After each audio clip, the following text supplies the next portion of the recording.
Alright, David Harry here, and in this video I shall be doing a very simple unboxing of this DaVinci Resolve speed editor. So to be clear, this is an unboxing only. I will be doing some close-ups so we can have a bit of a closer look at the controller itself. Now the reason why I'm not going to be doing anything like plugging it into Resolve for now is because quite simply I am just not good enough on Resolve to be doing anything remotely like workflow videos and stuff like that.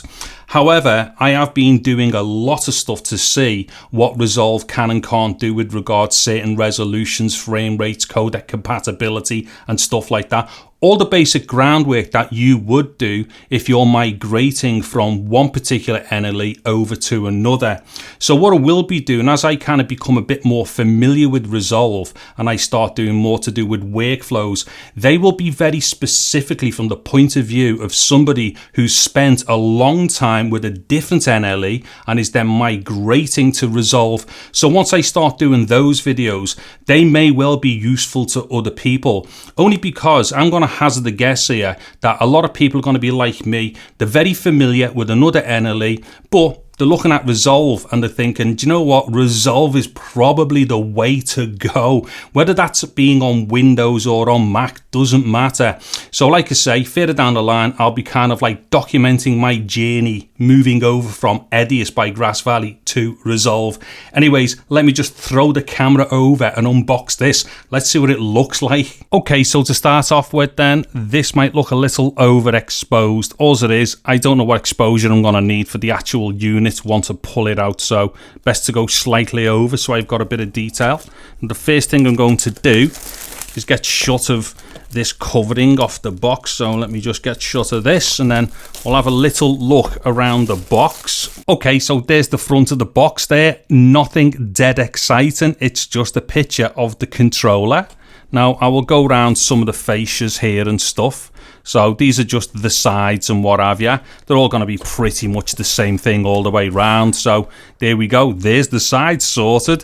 Now there's the other side there. It's got a serial. It's got a picture of the controller close up and all the rest of it.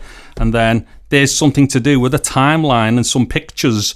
Now what I'm going to do here is I will just hold this shot here for a little while.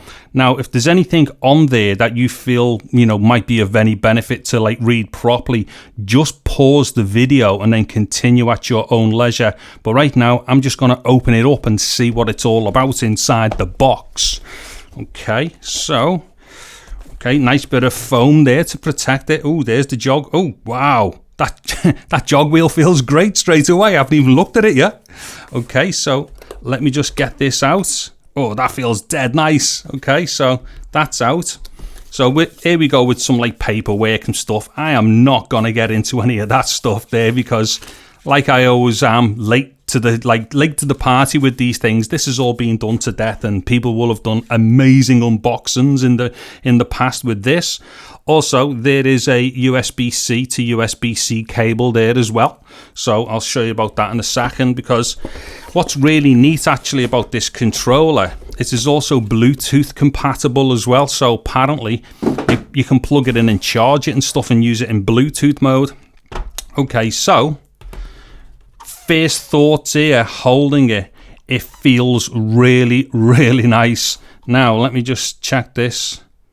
Right, that jog shuttle wheel there has got some weight in it. It's really, really nicely balanced. That is very nice.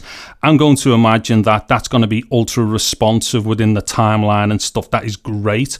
Now it looks like this is all plastic here.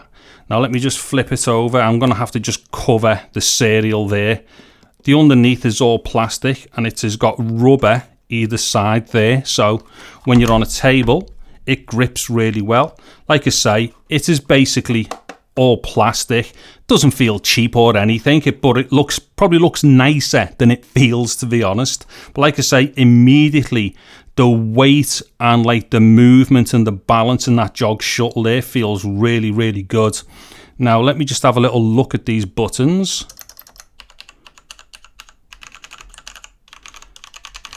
I would have to say functional.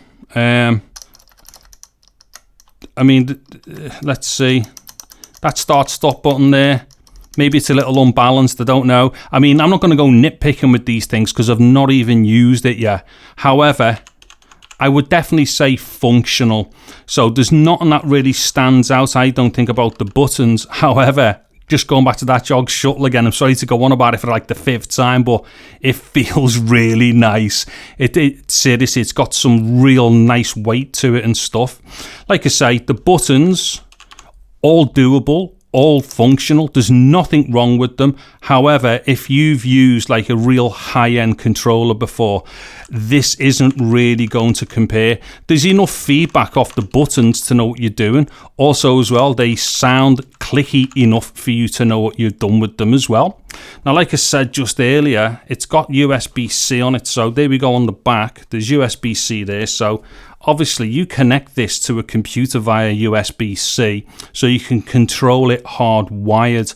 However, what you can also do is to charge it up as well, because it does have an internal battery, because it can be controlled via Bluetooth. I don't know, I think maybe what I'll probably do is use it hardwired. However, I'll try it Bluetooth, and if there's no issues for like latency and stuff like that, it would obviously make for a much cleaner work surface. Because what I plan on doing at some point is basically having a Mac desktop, whether that's going to be another M1 Mac Mini, or if indeed we end up getting the M1X Mac Mini, as a lot of people are suggesting is going to be released before the end of the year. I'm definitely going to go for one of them. If that is the case, what I'll probably end up doing is maybe trying this in Bluetooth. Then I'll also be using like keyboard and mouse wirelessly as well. I could see that in Bluetooth, this would make an extremely neat desktop setup and stuff. Anyways, there we go. That's just my initial unboxing and my very first thoughts. So just to recap, it's all plastic. It's not particularly cheap plastic, I suppose. The buttons, very functional, very responsive. You know what you're doing with them. It's not like you're going to hit one and not know you've done something. Also as well, there's light indicators on these. I'm not entirely sure just yet if they're going to be like, you know, multiple functions for each button, or whether the lights actually will be another type of acknowledgement that you've actually hit a button. But I have to say, immediately, the jog shuttle is awesome. Also as well, that's rubber around the actual jog shuttle there. So you will definitely be able to, like, you know, do some real fine control of your timeline transport with that. Okay, so there we have it then. My unboxing of the DaVinci Resolve Speed Editor controller. Like I say, in the future, I will start doing, like, you know, some videos specifically about workflow stuff to do with Resolve. I'm going to try it on Windows PC as well as Mac PC. However, my main use for this is going to be on Mac PCs. Now the thing is, like I said earlier as well, I'm moving from another NLE that I've known really well for like quite some time. And the thing is, my initial use for Resolve is mostly as an NLE. Things like the colouring and the effects and stuff like that, they're going to be secondary for me. So hopefully I can get into Resolve a lot quicker, because I'm not going to start getting myself bogged down with all the fantastic colour options. Initially, I just want it to replace my NLE that I use at the moment, which, as I've said, is Edius by Grass Valley. And like I say, whatever I do along this journey, I'll try and document it as best as I can. Now, that might be useful for other people, maybe people on Avid, FCP, whatever, Premiere, any other NLE, because, you know, it just makes a lot of sense for a lot of reasons to move to Resolve, especially for me. And I will go into a lot of that as I start understanding what I can and can't do with it. Anyways, there we have it then. For anybody who's interested in the stuff that I'm doing and my journey into Macworld and with Resolve as well, hopefully this has been something that's been a little bit interesting. There will be links to stuff in the descriptions to this video, as there always are. And if you found the video interesting in any way, or insightful even, please give us a thumbs up. Also consider subscribing to the channel and all that funky stuff. I'm David Harry. Thank you very much for watching this video. Take care and goodbye now.